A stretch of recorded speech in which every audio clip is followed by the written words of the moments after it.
आज मैं आपको करवाने वाला हूँ पॉइजन और नॉर्मल डिस्ट्रीब्यूशन के 20 MCQs। वीडियो पूरा वॉच करना ताकि डेफिनेटली आपको पूरा समझ में आ जाए। और आपसे रिक्वेस्ट है कि प्लीज़ आप आपकी नोटबुक में भी नोट डाउन कर लीजिए, क्योंकि लास्ट टाइम पे आप फटाफट रिवीजन कर पाएंगे। 20 MCQs है, डेफिनेटली 4-5 MCQs का आपको पेपर में पूछे जाएंगे। बहुत ही ज़्यादा MP क्वेश्चन है और आपका रिवीजन भी होता रहेगा। अगर आपने मेरा वीडियो वॉच किया है पॉइजन डिस्ट्रीब्यूशन वाला तो इजीली आपको समझ में आ जाएंगे। कल मेरी वीडियो आई थी एक कि हाउ टू अटेम्प्ट अकाउंट और स्टेट की तैयारी हमें कैसे करनी है, क्वेश्चंस कैसे अटेम्प्ट करने हैं। अगर आपने वो वीडियो वॉच नहीं किया है प्लीज़ आप उसे भी वॉच कर लें। चलिए वीडियो को स्टार्ट करते हैं। Let's start.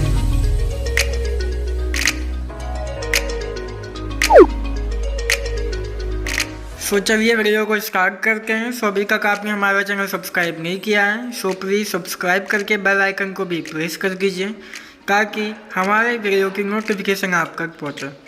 आज मैं आपको करवाने वाला हूँ top 15 question of Poisson and normal distribution, जो कि मुझे लगता है कि इसमें से एटलीस्ट 7-8 MCQs को आपको स्टेट में पूछे ही जाने चाहिए।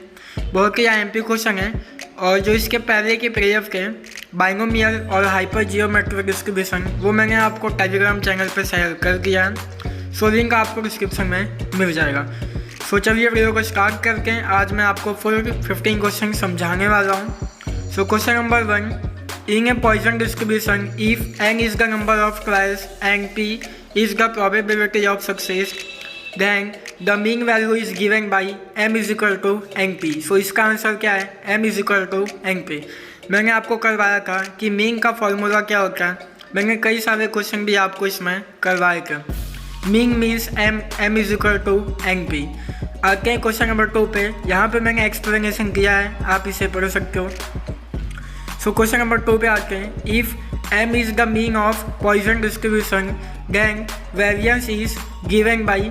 मैंने आपको कहा था पॉइजन डिस्ट्रीब्यूशन में मीन और वेरिएंस सेम होता है, m ही होता है। आते हैं अब क्वेश्चन नंबर 3 पे। If m is the mean of Poisson distribution then standard deviation is given by. देखो पॉइजन डिस्ट्रीब्यूशन में मीन और वेरिएंस सेम होता है और जो स्टैंडर्ड डेविएशन होता है वो m का क्या हो जाता है? Under root. अगर आपने मेरी वीडियो वॉच की होगी पॉइजन डिस्ट्रीब्यूशन ये तीनों MCQ आपको आते ही होंगे। और इसी टाइप के MCQ गारंटी के साथ मैं कह रहा हूँ कि आपको ऐसे ही पूछे जाएंगे। सेम 1 में भी जो मैंने स्टेट का प्रयोग करवाया था 40 मार्क्स के को सेम टू सेम क्वेश्चन आए थे, जो कि मैंने आपको यूट्यूब पे करवाए थे। इतना ज़्यादा एक्सपीरियंस एनालिसिस है कि इतना को समझ में आ ही जाता है। सेम 1 में जिन्होंने भी मेरा वीडियो वॉच किया था काफ़ी सारे बच्चों का कमेंट भी आया था कि सर आपके वीडियो बहुत ज़्यादा हेल्पफुल रहे थे। Thank you so much. चलिए आते हैं 4 नंबर पे। In a Poisson distribution the mean and variance are equal. अब ये कहा गया है कि पॉइजन डिस्ट्रीब्यूशन में मीन और वेरिएंस इक्वल होते हैं। मैंने अभी आपको समझाया कि मीन और वेरिएंस क्या होते हैं? m होते हैं। और स्टैंडर्ड डेविएशन क्या होता है? Under root of m। इसका आंसर क्या आएगा? ट्रू आएगा। अब आते हैं क्वेश्चन नंबर 5 पे।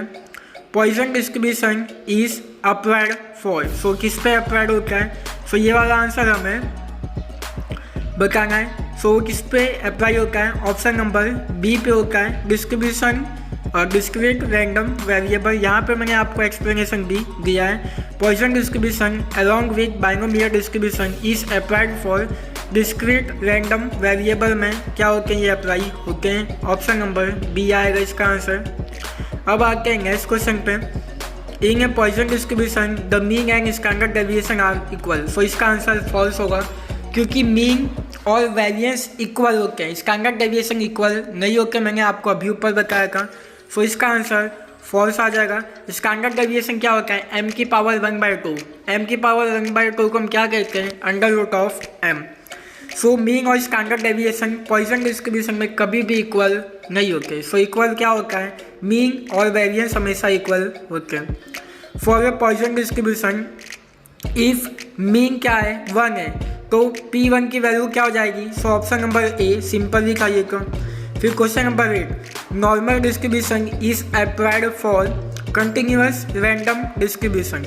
अब देखो पॉइजन डिस्ट्रीब्यूशन किस पे अप्लाई होता है? डिस्क्रीट रैंडम वेरिएबल पे। और नॉर्मल डिस्ट्रीब्यूशन किस पे अप्लाई होता है? कंटिन्यूअस रैंडम डिस्ट्रीब्यूशन पे अप्लाई होता है। कंफ्यूज मत खाना, दोनों को मैंने बाइफर्केशन कर दिया है। पॉइजन आया को डिस्क्रीट, नॉर्मल आया को कंटिन्यूअस, ये आपको याद रखना है। अब आते हैं क्वेश्चन नंबर 9 पे।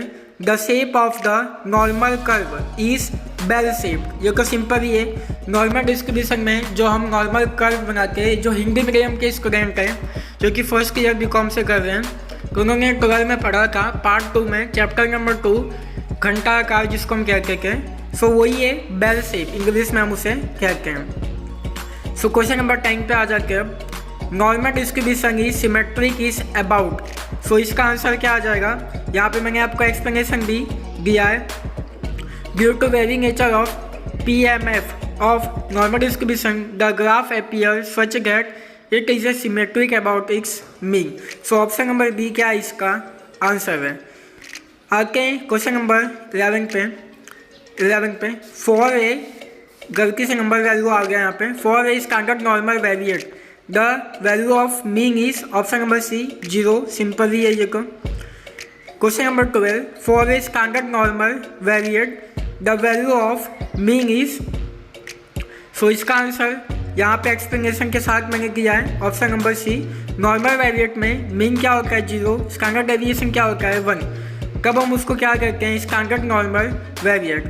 Here the converse is ask. Okay, so option number C is the correct answer. 0 answer आएगा आपका। आपसे रिक्वेस्ट है कि प्लीज़ आप इसे आपकी नोटबुक में अच्छी से नोट डाउन कर लीजिए ताकि आपको कोई प्रॉब्लम ना हो एग्ज़ाम टाइम पर रिवीजन करते समय।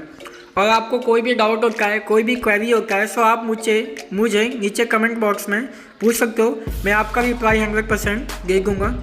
Question number 13 the area under A standard normal curve is 1। ये तो सिंपल ही है। स्टैंडर्ड नॉर्मल कर्व का एरिया कितना होता है? 1 होता है। 0.5 लेफ्ट साइड में और 0.5 राइट साइड में होता है। ये मैंने आपको समझाया भी था वीडियो में भी। So question number 14 the standard normal curve is symmetric about the value 0। ये तो सिंपल ही अभी मैंने आपको ऊपर करवा दिया ये को। Question number 15 for a standard normal variate the value of standard deviation is 1। So option number B is the correct answer. Now question number 16 is normal distribution is also known as. Normal distribution का second name क्या है? ये आपको most time पे question है, ये पूछेंगे ही पूछेंगे 100%। So Gaussian distribution option number C is the correct answer. So इसका आंसर आएगा ऑप्शन नंबर सी। अब आते हैं क्वेश्चन नंबर 17 में। स्यूनेस ऑफ नॉर्मल डिस्ट्रीब्यूशन इज। सो स्यूनेस क्या होता है नॉर्मल डिस्ट्रीब्यूशन का? 0 होता है, ऑप्शन नंबर सी। सो चलिए अब आते हैं क्वेश्चन नंबर 18 पे। सो क्वेश्चन नंबर 17 का इजी था, option number C. Question number 18 for a normal distribution its mean median and mode are equal. So इसका आंसर दिया गया है ट्रू, क्योंकि नॉर्मल डिस्ट्रीब्यूशन में मीन, मोड और मीडियन तीनों इक्वल होते हैं।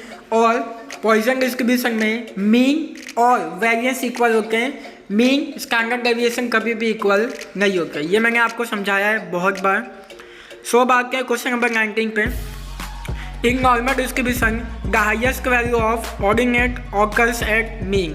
सही बात है। सो नॉर्मल डिस्ट्रीब्यूशन में हाईएस्ट वैल्यू किसकी होती है? मीन की होती है। सो आते हैं question number 20। So the shape of normal curve depends on its. जो शेप है नॉर्मल कर्व का वो किसके ऊपर डिपेंड है? मीन्स आधार है।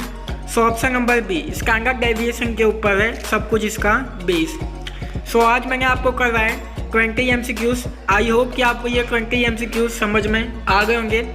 और आपसे प्लीज़ रिक्वेस्ट है कि आप आपकी नोटबुक पे नोट डाउन कर लीजिए। मोस्ट टाइम पे क्वेश्चन है। सेम 1 में आपने देखा ही होगा कि जो मैंने क्वेश्चन करवाए थे 90%, मतलब बहुत बड़ी बात होती है कि जो सम मैंने करवाए वही टाइप के सम और सेम टू सेम सम आपको पेपर में पूछे गए थे। सो इतना कॉन्फिडेंस तो है ही कि इसमें से भी आपको MCQs पूछे जा सकते हैं। और जिन्होंने मेरा सेम 1 वीडियो वॉच किया था, आप चाहोगे खुद भी देख सकते हो वीडियो मैंने कब बनाया था और पेपर में आपको क्या पूछा गया था। सो जिन्होंने मेरा वीडियो वॉच किया था उनका कमेंट उसी दिन मुझे आ गया था कि सर आपके वीडियोस बहुत हेल्पफुल थे।